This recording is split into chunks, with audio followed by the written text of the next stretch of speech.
Hey everyone, and welcome to Developer Tea. My name is Jonathan Cottrell, and today I'm going to be talking to you about how to come up with ideas.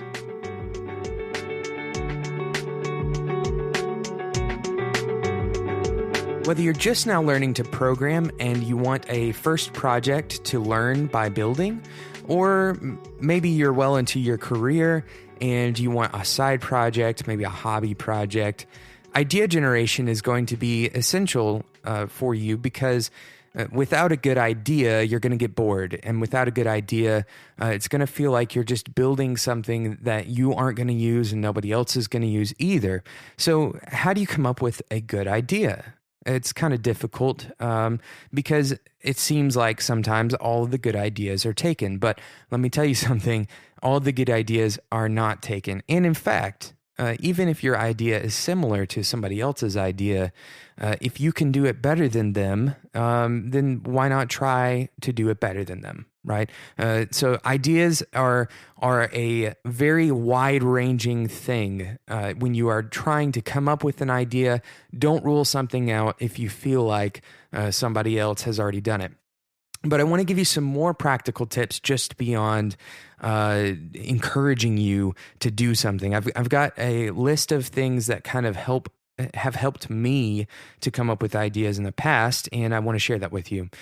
So the first thing is I build things that I have always wanted or that I think would be really fun to build. Now that seems really simple and obvious, but sometimes it's not as simple and obvious as that.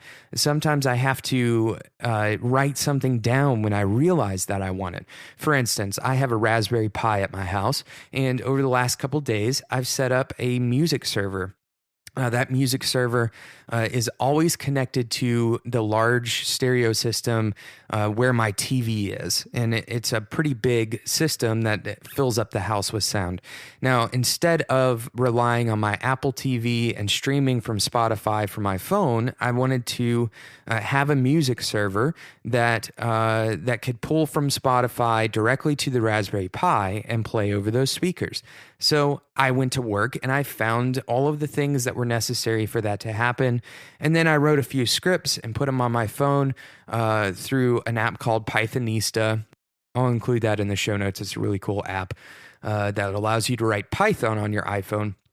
But I did all of that because I wanted that thing to exist, and it just kind of didn't exist in my house yet. Now, it wasn't an idea, it wasn't a novel idea. Other people have certainly done this before, but I learned through it, and I had the opportunity to write a little bit of code around that particular idea. So those kinds of ideas are certainly good for learning experiences. Little things that you might want around the house, like, for instance, you could maybe set up a camera that watches your front door and then takes a picture for you and uploads it to the cloud. That's a simple idea of something that you could do that isn't particularly novel. There are certainly other people who are doing that, and it's not something that maybe you're going to go into production with or that you're going to offer as like a SaaS service, a software as a service kind of thing. But it definitely is an idea that you can learn from. So don't discount those ideas just because, somebody else has done it or, in that case, because like Dropcam exists.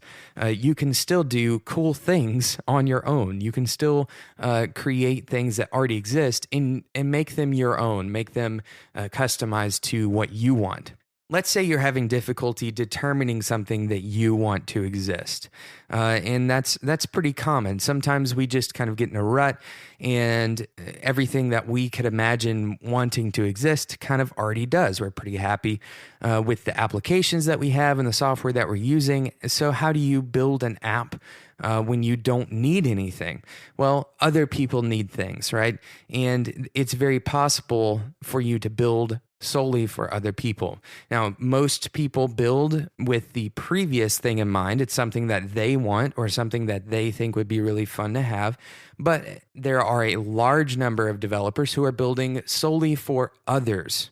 And so here are a few ways that you can think about building for others. First, learn to detect when there are moments of high emotion. So, for instance, if somebody gets really frustrated or really excited about something, those are moments of high emotion. And if you can create a service to increase that good emotion or to fix the bad emotion, then you've done something of value. My dad always told me when I was growing up that humans very often attempt to do one of two things, either increase pleasure or decrease pain. And that's true in a lot of ways. We live and breathe and often act in ways that will increase our pleasure and decrease our pain. So if you can find these moments of high emotion, watch out for them. Even if you're watching your friends or your family or your coworkers, watch for those moments of high emotion. You can even watch yourself for those moments of high emotion and respond to them in some way. If something is particularly good, then find a way to capitalize on that. If something is making you frustrated or making you sad, then find a way to reverse those things. And that is going to be a valuable idea. The next way to look at ideas for others is to try to find highly dense clusters of things that you might be able to simplify. So what does this mean? Well, imagine that, for instance, every app on your iPhone was its own piece of technology. You have a phone plus a calculator plus a TV, and all of those things are now a part of your iPhone or your smart device, whatever. Previously, though, they were spread out, and if you were to put them all in one place, that would be a kind of a large cluster. So you can watch out for these throughout your house, places where there is a large amount of information that could be consolidated into a smaller thing. The computer is actually a perfect example of this in general. So a computer that was that filled up the size of a room now fits in your pocket. You know this. Computers have become significantly smaller. So if you think about ways of simplifying and minimizing, that is going to be a valuable idea as well. A third trick I like to use for idea generation is to substitute X for Y. Now, what do I mean by that? Well, there are a bunch of existing applications and software suites, etc., that are doing something really well in a particular domain. So, for instance, Airbnb is tackling staying overnight and doing it on like a peer-to-peer level, right? So peer-to-peer kind of network for hotels. So what if you replaced the hotel part and put in, I don't know, maybe dogs, right? So Airbnb for your pet. Well, that probably exists. I actually haven't looked for it, but I bet you that if you were to Google Airbnb for your pet, in fact, I'm going to do it right now. Dogvacay.com is the first thing that comes up. This kind of concept is applicable. X for Y. So Uber for pizza, that exists actually, to where you can call a person that is just kind of delivering pizza out, and they'll do it instead of the pizza place delivering it to you. There's just another person that will deliver your pizza to you. This type of idea generation is basically just combination, right? It's multiplying one idea with a new idea, and suddenly you have a fundamentally new idea. In using the success of a previous idea to kind of apply that success into a new space. And this is done all the time, especially in the software world. Okay, so my final tip for you today is to not come up with an idea at all. Well, obviously you need an idea, so where do you get it from if you aren't going to come up with it? Go and search on a place like Twitter or maybe just forums and look for what other people need. Look for what they are trying to find. Go on Twitter and search the quote, "Is there a way to," or "Is there an app that?" These very simple searches can get your brain moving. right? It'll get some ideas flowing, and maybe even take a direct idea that somebody has had and just build it out. Now, this is particularly valuable if the idea that you are building is relatively simple and it's not going to take a huge investment from you. So that's all the tips that I have for you today. But before you go out and start generating ideas and changing the world with your brand new application, understand that idea generation, just like anything else, takes practice. So don't be afraid of your bad ideas. Don't be afraid to sit down and write down all of the things that you're thinking. Sometimes it takes a very bad idea to come up with a good one. And in fact, sometimes what seems to be a ridiculous idea can be turned into a useful one.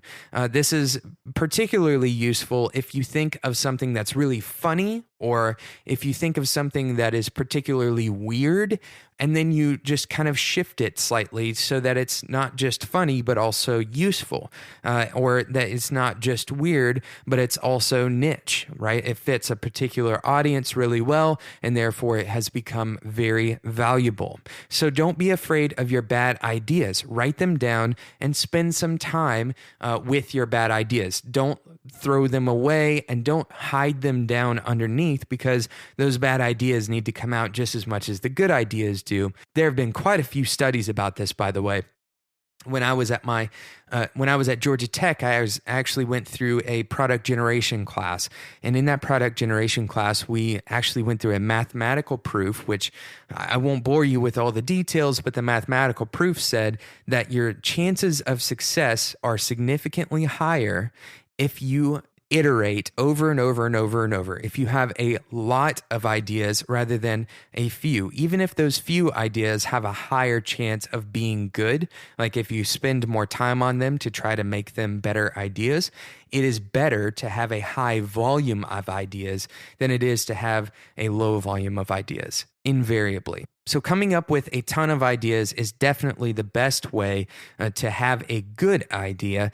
The other thing is, make sure you're recording these. Record them in a notebook or record them in an app, whatever it is that you use, and then revisit them over time. So look at maybe 3 weeks ago, you had an idea or 5 ideas. Go back and look at it, and that kind of self-feeding process might inspire you when you're thinking about new ideas in the future. So I want to go back over the tips real quick for you. First things first, if you have something that you want to build, that is very valuable. Hold on to that. That is a great way for idea generation for projects. Even if you think it's just going to be really fun, even if it's silly, that is a great way to learn, and it's a great way to build something of value, because it's going to be valuable to you, and you're not going to get bored doing something that's valuable to yourself. The next thing that you can do if you don't have a particular idea is to look for places of high emotion. If it's sadness or if it's extreme happiness, build something around that emotion to either increase the good or decrease the bad. Then another idea is to look for clusters, places around you in your daily life that are particularly dense or bigger than they should be, and something that you could build that would possibly reduce that complexity or reduce the density or minimize those particular things. The next idea is X for Y. So apply an existing idea to a new domain, whether that's Uber for pizza or Airbnb for your pets. You fill in the blanks. Finally, don't come up with the idea yourself. Just look at what other people are wanting. This goes back to that original number one. You know you want something. Other people also know that they want something, and they are probably vocalizing it, whether that's on Twitter or on forums online, or even around you, your family or your coworkers. They might be actually vocalizing things that they wish existed. That's another way that you can determine an idea for something that you want to build. Thanks so much for listening to Developer Tea. If you're enjoying the show, or if you have questions or comments, you can always email me at developertea@gmail.com. You can also connect with me on Twitter at developertea. And make sure you check out the show notes at developertea.com. If you're enjoying the show, please leave a review in iTunes. It's the best way to help other developers just like you find developer tea. Until next time, enjoy your tea.